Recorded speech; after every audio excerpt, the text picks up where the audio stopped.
And presidential candidate Robert F. Kennedy Jr. will take part in a discussion on Twitter Spaces. This after Instagram temporarily blocked his campaign account.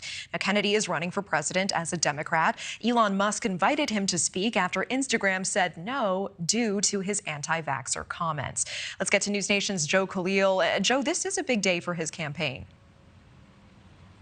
Yeah, it is. I mean, by all intents, Natasha, Robert F. Kennedy Jr. has a long shot campaign ahead of him, trying to challenge President Biden in the Democratic lane for the 2024 nomination. Look, he is the son of a monument in the Democratic Party, Bobby Kennedy. And today, I think you can argue fairly that he's got the two biggest platforms so far of his campaign to talk about his policies, one of which was a town hall event on Sirius Radio about 2 hours ago, and now Twitter Space hosting him. That's actually beginning right now. They haven't actually kicked it off yet, but they're just starting. The hosts are speaking a couple of seconds ago. I was listening in. Now, in that discussion earlier today, RFK Jr.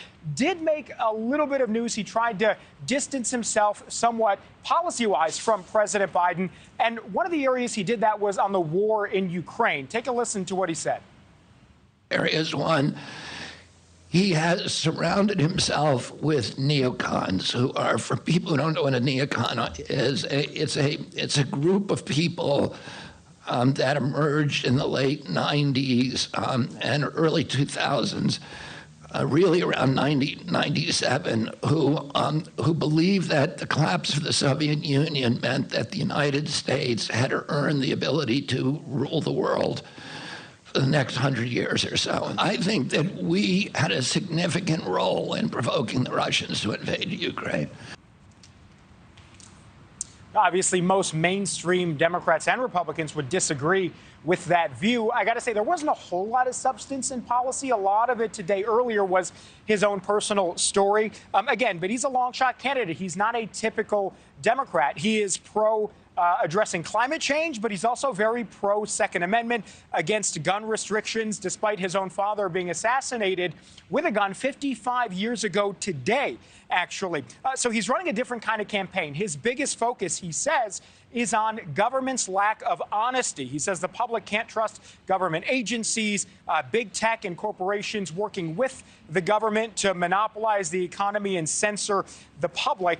Now, he does have some things going for him. He's got the Kennedy name, despite the family sort of disavowing him as kind of a black sheep because of some of his views, and the fact that a lot of Democratic voters have concerns about President Biden's age. And I want you to take a look at the polling, Natasha, because he's actually doing much better than many people probably assume here. An average of polls show he's up at 16 or 17% right now compared to President Biden's 60. But again, that is a relatively big number for him so far. Now, he does have some big liabilities and baggage, Natasha, and that is for many years he has been sort of the face, maybe the most popular person in the world when it comes to being anti-vaccine. You referenced it off the top, but for more than a decade now, he has been pushing theories that vaccines lead to autism and other ailments in children, things that immunologists and many scientists have largely disavowed as being without any scientific backing or data on that.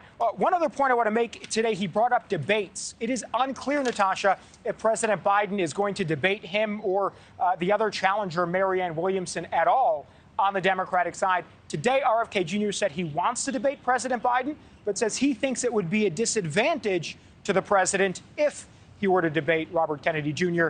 We are going to see if that happens. Right now, doesn't look likely.